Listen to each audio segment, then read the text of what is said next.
Alors bonjour, c'est Marius pour Lelo Life. Vous avez peut-être vu la vidéo que nous avons mis en ligne tout récemment au sujet des murs d'escalade que nous avons à la maison. On trouve que c'est un outil merveilleux pour développer la motricité de nos enfants. Et cette fois-ci, la vidéo porte sur le sujet du triangle de Pickler qu'on voit ici. C'est un triangle que j'ai conçu moi-même qui a coûté à peu près 70$ de matériaux et quelques heures d'ouvrage. Ça se fait très bien. Et c'est peut-être un beau projet à faire pendant le temps des fêtes parce qu'on est juste avant Noël, donc vous aurez du temps peut-être pour travailler là-dessus. Donc nous, on l'a introduit à la maison alors que nos enfants avaient...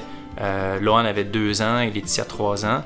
Mais pour être très honnête, j'aurais vraiment aimé avoir ce triangle à la maison alors que les enfants n'avaient que 4 ou 5 mois et qu'ils commencent à se tirer, se hisser sur des objets pour se lever debout. Cet outil aurait été vraiment merveilleux pour eux. Donc je vais vous montrer un petit tutoriel comment fabriquer ça et je vais mettre plusieurs références de blogs qu'on a trouvé intéressants qui parlent du sujet, notamment avec des plus jeunes enfants de 4-5 mois, des parents qui ont eu beaucoup de succès avec cet outil-là. Amy Pickler était une médecin hongroise qui a vécu au 20e siècle. Elle débute sa carrière en chirurgie et fait un constat intéressant. Il y a beaucoup moins d'accidents traumatiques graves chez les enfants de quartiers populaires et au contraire, on trouve beaucoup plus d'enfants citadins hospitalisés. C'est de ce point-là qu'elle s'intéresse au développement moteur des enfants. Un des principes qu'elle nous a laissés est le suivant. Un enfant ne se retrouve pas dans une situation s'il ne s'est pas lui-même arrangé pour s'y rendre. En d'autres mots, laissons les enfants découvrir leurs capacités motrices eux-mêmes, à leur rythme. Il faut leur donner accès à s'exposer eux-mêmes à des défis afin qu'ils développent le jugement et la confiance nécessaires à les surmonter. À mon sens, le triangle Pickler représente un objet ultime pour le développement moteur d'un enfant. Très jeune, c'est-à-dire vers 4-5 mois, un enfant a besoin de se hisser pour monter sur ses 2 pattes, comme les plus grands. Si vous avez déjà vu un enfant faire ça la première fois, vous savez à quel point c'est un accomplissement ultime pour lui. Plus tard, les enfants aiment monter pour avoir un point de vue plus haut.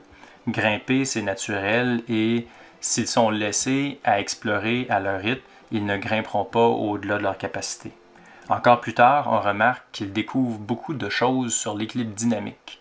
L'équilibre dynamique signifie quand on bouge, alors que l'équilibre statique, c'est sans déplacement.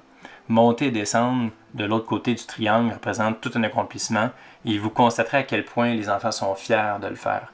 Quand on a introduit le triangle, Lohan avait à peine 2 ans et il ne traversait pas tout seul l'autre bord, il n'osait pas. On ne l'a pas vraiment aidé. Après quelques semaines, il a développé la confiance, la capacité de traverser de l'autre côté.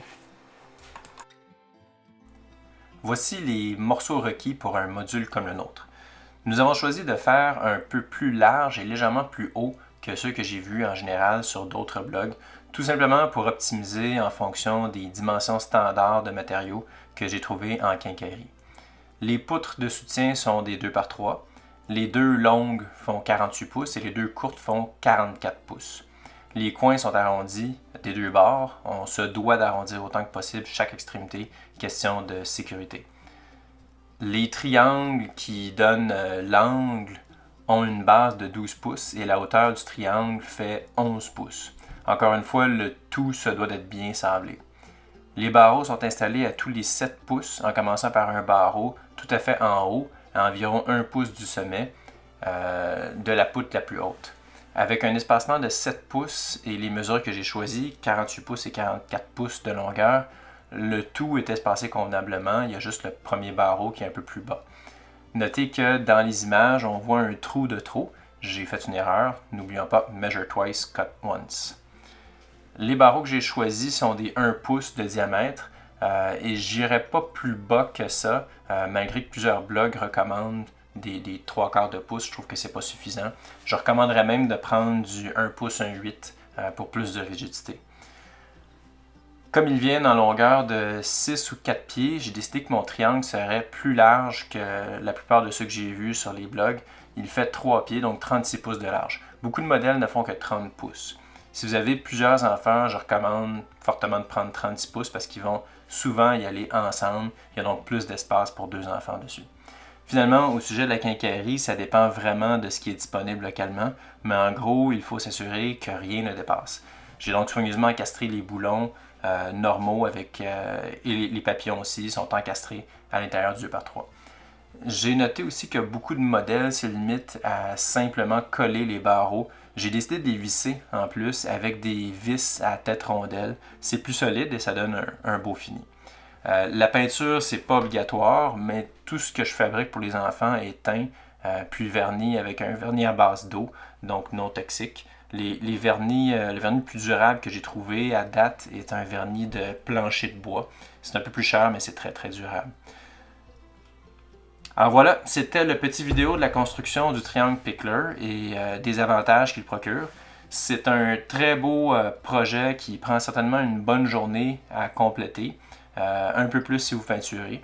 Le coût des matériaux représente environ 70$ canadiens, ce qui est plutôt abordable comparé à l'achat qui, selon mes recherches, varie entre 300 et 600$. Donc, si je compare avec l'euro, on parle probablement des coûts de matériaux de 50€, un peu moins peut-être, et l'achat est facilement 4, 5, 6 fois plus.